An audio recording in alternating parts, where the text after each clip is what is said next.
Vice Chair? Vice Chair Bowles? I didn't do what she did. Nope, you're ready. We're ready whenever you are. Okay, we're on time, huh? Yes. I'll tell you, I didn't see it in here. Could we all rise and do a pledge of allegiance to our country? Well, I'm doing this before the roll call. I pledge allegiance To the flag pledge allegiance to the flag of the United States States of America, to the republic for which it stands, one nation, under God, indivisible, with liberty and justice for all. Thank you. Now, perhaps we could have the roll call. Chair Vogel? Vice Chair Bowles? Yep. Board Member Nash? Here. Board Member Reed? Here. And Board Member Stanley? Here.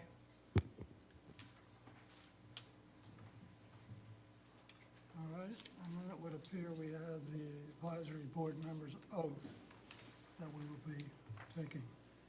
So we all rise for you? Yes, and stand up and raise your right hand. And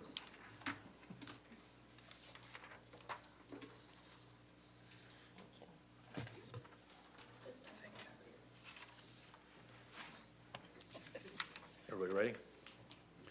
Again, for the record, Lee Baggett, City Attorney, and I'll be administering the oath. I state your name.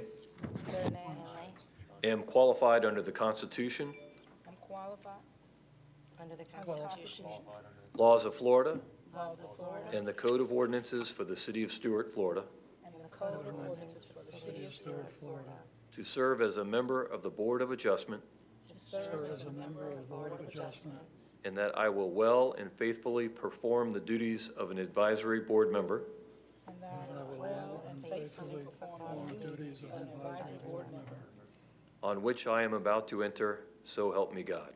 on which I am about to enter, so help me God. Thank you. Be seated.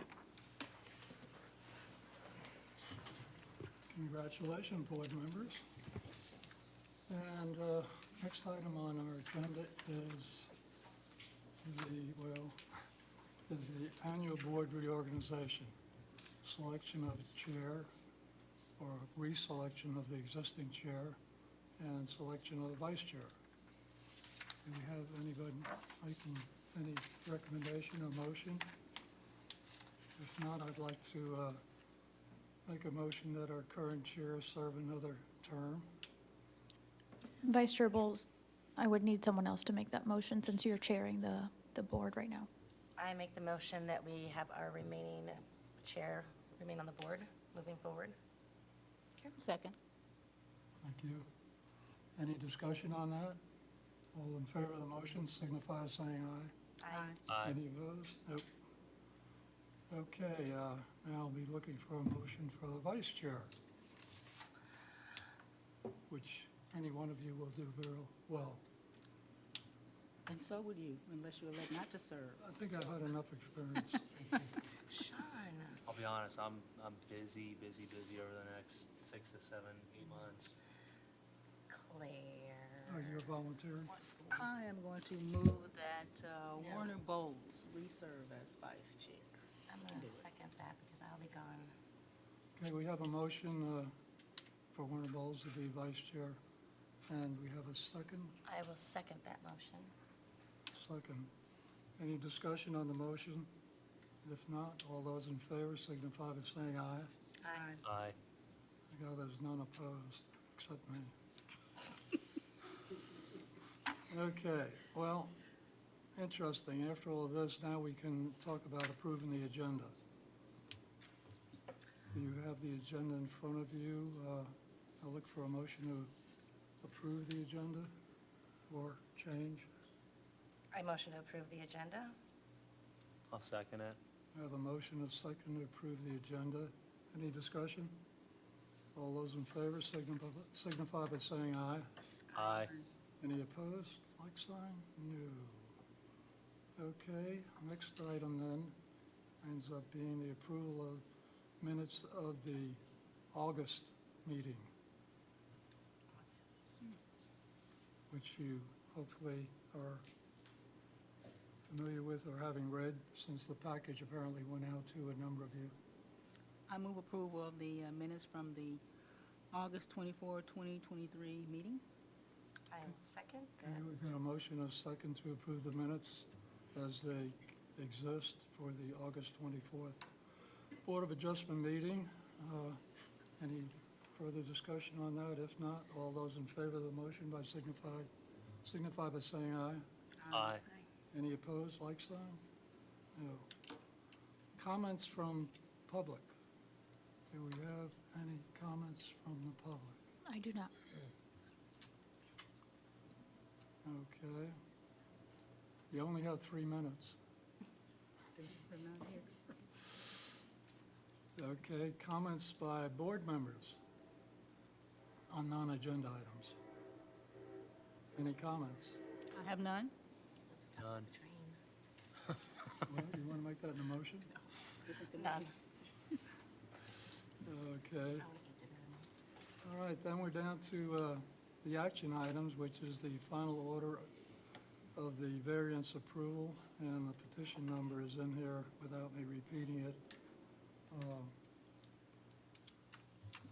Do I need to read that, or is, I could read it into the record if you'd like. okay.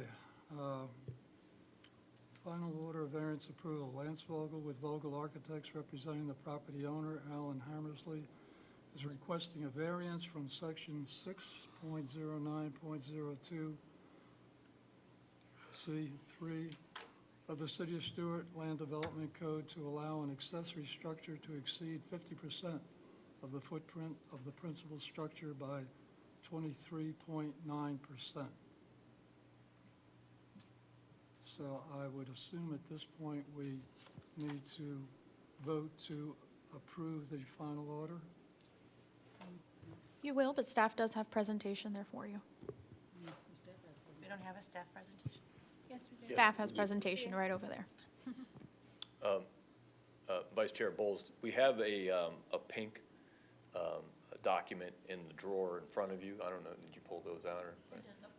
Okay, in front of you. You can follow along the pink document, and it'll give you a step-by-step on doing, handling this quasi-judicial proceeding. Is there a pink document? Yeah. Okay. Just take a look at it real briefly, and it gives you a step-by-step on how to conduct this quasi-judicial hearing. Okay, you want us to go back through this, making sure there's no ex parte communications to disclose and so forth? Yeah, if you got to follow it step by step so we comply with the law of the land, okay? All right, well, I introduced the item by reading the name of the agenda item. And then do the board members have any ex parte communications to disclose regarding this item? I do not. None. No. Okay. Please place any witness under oath. Do we have any witness? If anybody's going to be testifying, we'll need to have you stand up and raise your right hand. Raise your right hand. Do you affirm and swear that the evidence that you're about to provide will be the truth, the whole truth, and nothing but the truth, so help you God? Yes. You may be seated. Okay, and then city staff may now present its case, including any reports or other evidence in your recommendation regarding this case. Good evening, Chair and members of the board. For the record, my name is Michelle Arbazow. I'm a planner in the City of Stewart Development Department.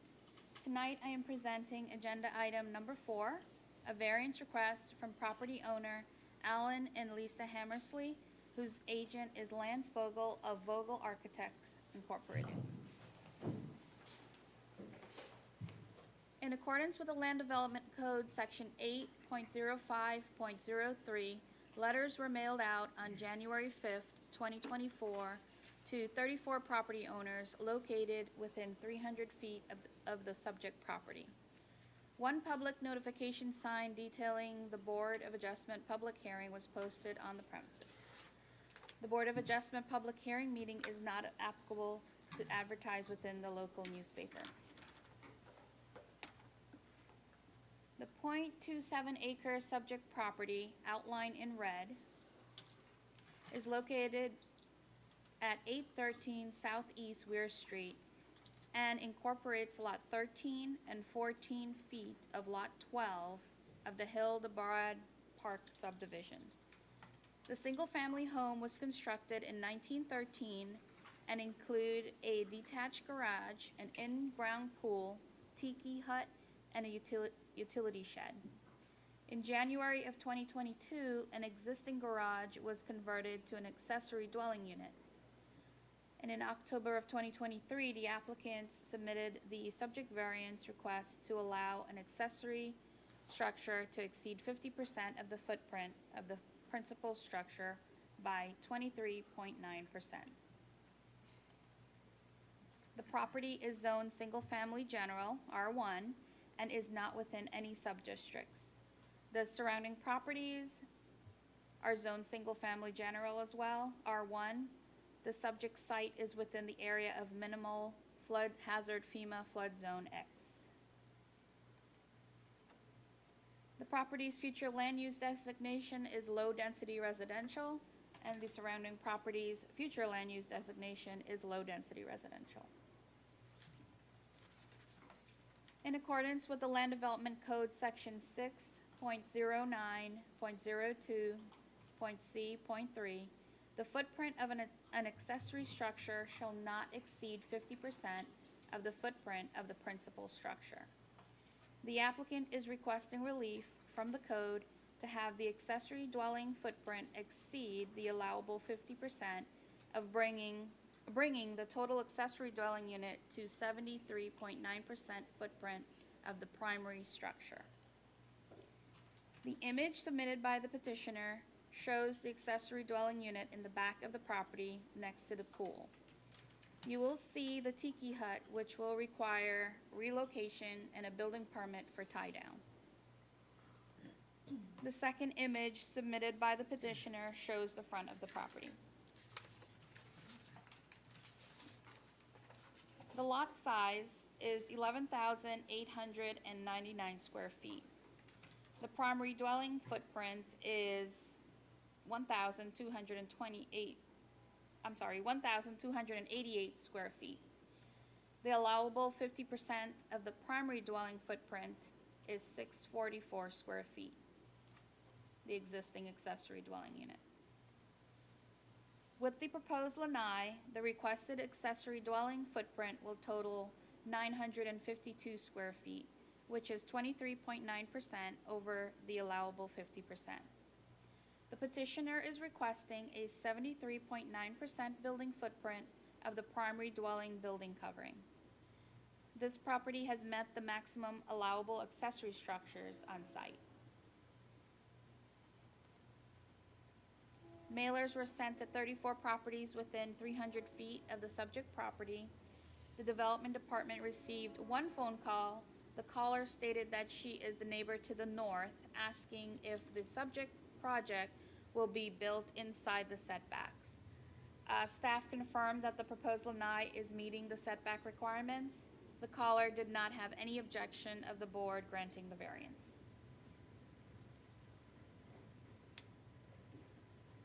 Can you repeat that? The caller did what?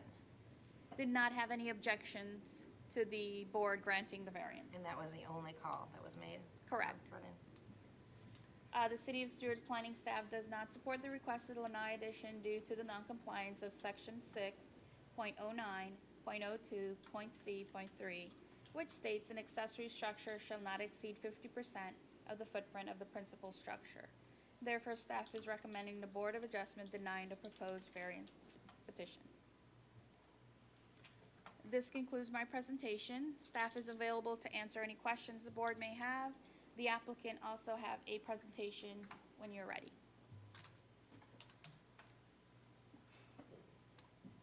Any of the members have any questions at this No, point? he doesn't. If not, the petitioner may now present its case.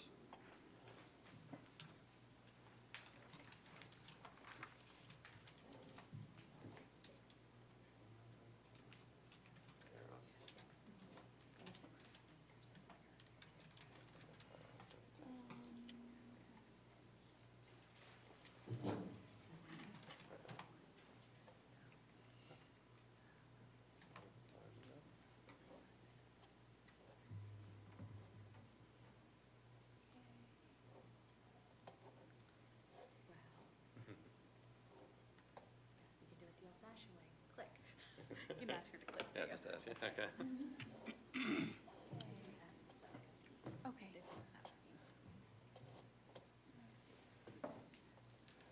Okay. Good evening, board members and staff. Thank you for being here tonight. I'm Lance Vogel, representing Ellen and Lisa Hammersley of the project at 813 Southeast Weir Street in Stewart. And Lisa Hammersley is here with us as well. I'm going to make this brief. I just want to give you a little bit more information on the project and some fun facts at the same time. So this was a historic home built in 1913 by Dr. Floyd Hewitt, who helped incorporate the city of Stewart and was one of the first doctors in Stewart. The home was one of the first in Stewart to have running water and electricity. And the house was actually sold for $1 by a couple in the early 90s that moved the house to its current location. There's additional expenses involved, obviously, the cost of moving it and the cost of those people wanted to restore the house as well and preserve the house and not just have it disappear from history. The Hammersley purchased the home in 2002 and came to us wanting to restore the home and preserve as much of its historic integrity as they could. The restoration is near completion and included necessary structural repairs, updating interior finishes, new doors and windows, as well as insulation to improve the performance of the home. The existing, you can go slide. This is showing the left is the house before the renovation, the right is where it's currently under renovation. So as you can see, we're trying very hard to preserve the house as it is. Next slide. And this is the same thing. You got the rear of what it was and the rear currently under construction. So as you see, everything is basically just being restored to the exact historic look that it is. All right, so as you can see in these images, the pool is set back really far from the main house in the kind of the back corner of the property. We did considerable research on, historic preservation standards, as far as analyzing could we give the client what they wanted of adding this lanai off the back of the house, and our interpretation was it was going to compromise the historic integrity of the house in doing so, and it still was going to be not adjacent to the pool, which is what they were hoping for. So after that research and all that, the logical place to put the covered lanai space is between the pool and the accessory structure, and doing so, one side of the lanai happens to touch the accessory structure, and that's why we're here today. Slide. So in this location, in our opinion, it's the least obtrusive to neighbors. It's set back well beyond the required setbacks. The rear and side setbacks for an accessory structure are only 5 feet. Our closest encroachment to the lanai is 12 feet to the rear setback. In aesthetics, we try to keep it as minimally as we can. As you can see, it's a low shed roof over it. It's not going to be visible by neighbors or any of that. Part of the why we're constrained in here is the existing house is a 2-story home, so its footprint is minimized, so that's constraining us, in our allowable footprint of the accessory structure, being that the footprint of the main house is, minimum on its own. So once again, I appreciate you being here tonight, and feel free to ask any questions. Just hang on a minute. Just got a question. You're gonna stay. Any of the board members have any question on the petitioner? I have some questions. Okay. So do I. You're up. So the building, this might be for staff right now, so the building footprint goes around 3 foot around the perimeter from the block, and that's what they consider the perimeter? It's not the actual foundation as a perimeter? It is the overhang. Oh, okay, so the roof, okay, Right, correct. okay.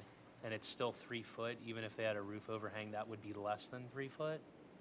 Correct. It's For just like the a cook- standard, I guess? Yes. Right, based off, even if you can have like a different soffit size, I guess?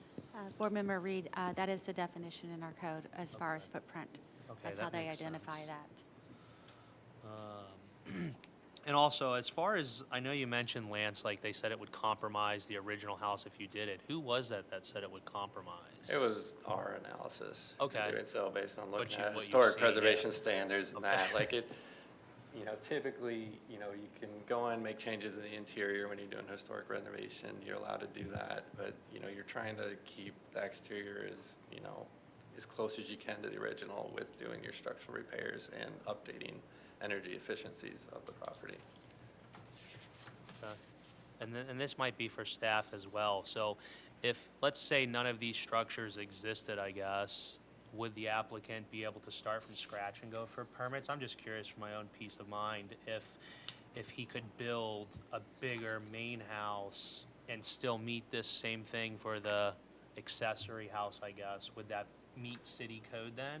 Correct. Once the accessory dwelling unit is not larger footprint than the principal structure. So there would have been enough room on that property if he started from scratch and applied for permits with a bigger main house, I guess? Depending on depending Okay. on the mod, design, yes. Okay, yeah, I was just curious. I mean, I I did have, fail to mention that, in that, we are well under the allowable lot coverage, as far as impervious lot coverage as well, even with the. what was the proposed lot. percentage? I don't know if you know or I believe staff. It was what, 43%, I believe, Okay, is so what you we're got at. You're 7, allowed to yeah. be 50 Correct. without any additional, analysis. You can even go Yeah. up to 65 if you do the, drainage study and Okay. engineering analysis on it.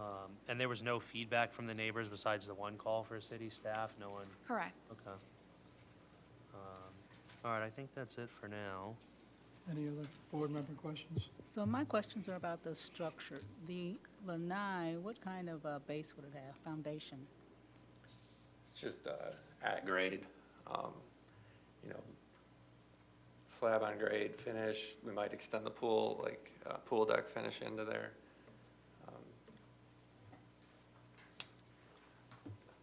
Yeah. And So once the lanai is built, is the foundation going to be strong enough to hold an extension to the original dwelling if you decide to do that later? I mean, this is already under roof structure, so if you're asking about, enclosing it, is that what you're getting at? Mhm. No, I mean, it wouldn't make a difference to that. Is stepping down from the elevation of the guest house. So in doing so, you'd have to, I guess, modify the slab to raise it up, because you don't want a trip hazard, but that's not the intention of the use. If the decision was made later, would that have to come back before the board for another variance approval? I don't know the answer to that. Board Member Nash, if the board is inclined to put the condition on the project that they would not be able to enclose the lanai if you were to grant this permit, they would have to come back. If the board is inclined to allow for enclosure later on, that they would not have to come back to the board. Okay. I think that answers That's my a good question. point. Thank you. Any other questions of petitioner? I do have a question. Did the applicant or yourself consider like an awning retractable, or was the goal to do a lanai and then screen it in the future then? I guess that's the biggest question It's then. going to be screened in right away. Okay, so yeah. it's Yeah, it screened is a in- screened, screened Okay. lanai, yeah. Is the, Is that what a lanai is a screened-in enclosure? Doesn't have to be Doesn't screened. have to Yeah. screen. A lanai is a fancy term for a covered porch Yeah. patio, basically. Excuse me, Board Member Reed. So the lanai will include a kitchen, and the drainage for that was 43% So the lanai is for going the to, entire site. Thank you. I'm sorry, can you repeat that? The lanai is going to include a kitchen? Yes, Under the the lanai covered will area? include a kitchen. It's an outdoor kitchen, grill, built-in grill, sink and undercounter refrigerator, not a house kitchen. So plumbing and electricity are part of the lanai already? Yeah, part of the project will be in there, yes.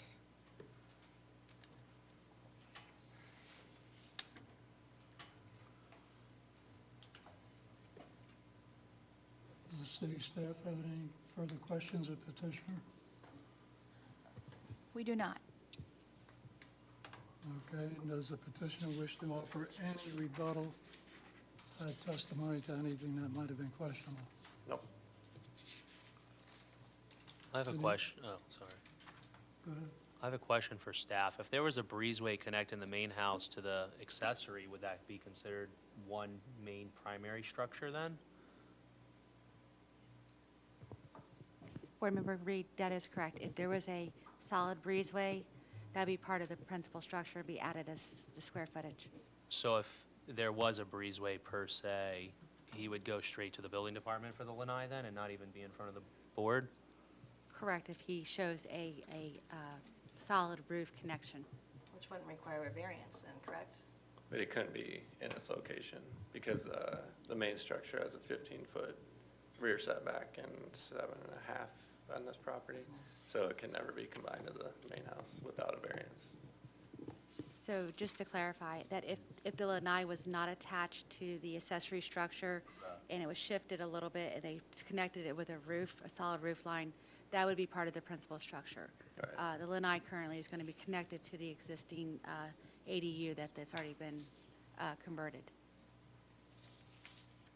I guess kind of what I was getting at too, like if they went from the main structure to the accessory structure, but not where the lanai spot was, like basically if it attached anywhere, wouldn't that be considered a breezeway? And I don't know if that makes sense. Like if it was just attached to it and it was a breezeway path and it was an overhead, like in like a public school where you see it like that, a breezeway, I guess. Commissioner Reed, that is correct. I think the constraints are the pool's right in the middle of the property, and it's a very large pool. So that's where the constraints come in to add that breezeway or shift that lanai somewhere where they would meet the setbacks for the principal structure and to be able to have a solid roof line. Okay, thank you. That's all I have. All right, does any member of the public wish to comment? Guess not. Okay, I'm now closing the hearing and will ask the board members to consider the evidence and state their position on the case. I've been asked for a motion from the board to approve the request with conditions, or deny the request. Board members? I'm inclined to make a motion to approve the request with condition, the condition being that if the homeowners would like to enclose the structure, that it come back as a variance consideration. All right. Does anybody want to second that motion, or? Could you could you clarify the motion that you were requesting? I didn't hear it So, all. Maybe if you can help me understand what's unclear. Right now, the proposal is for a lanai with no walls, right? Yeah. Just so- a covering, we're gonna have a foundation. I just heard that there's gonna be a outdoor kitchen, not necessarily like an indoor kitchen where you're gonna need some electricity run. So what you're requesting is if they want to enclose the lanai at a later date and make it into conditioned space, an extension of conditioned space, let's say a bedroom or anything Right. else, to create more living space for the Right. lanai, then it needs to come back for an additional variance to do so. Okay, so it's basically would be screened in, and your motion is to not make it air-conditioned livable space. Right, if we want to extend it and add a bathroom, additional bedroom, or Yeah, lower room, or whatever, another room that becomes a permanent structure attached to the home, then Okay. let it come back. So that's the condition that I'm proposing be All right. added with the approval, included with the approval. So we still are with the, I'll second it. I mean, I guess the biggest thing is if that structure was all knocked down, you'd be able to do it if you applied for permits and built it. I'll give you a second. no, Right. Yep, you'd have to apply anyway. all right, so the standing motion is to approve the request with the conditions as stated. Do we need to restate them, or? I could restate it if you guys wish. No, I get it. Yes. So it's to approve the variance, and if the homeowner would like to enclose it under air-conditioned, the lanai, they must come back to the BOA for another variance approval. Is that correct? Perfect. Okay. And we've now had the motion seconded, so will the clerk please call the roll? Board Member Nash? Can I ask one question before that? Yep. Does that condition stay with the property and transfer to whoever the subsequent homeowners are? It does? Yes. All right. Board Member Nash? Yes. Vice Chair Bowles? Yes? Board Member Reed? Yes. And Board Member Stanley? Yes. Sounds like the motion has been passed with a unanimous vote. Is there any other case that we have to discuss here? If not, okay, is there any other business to come before the board? There is none.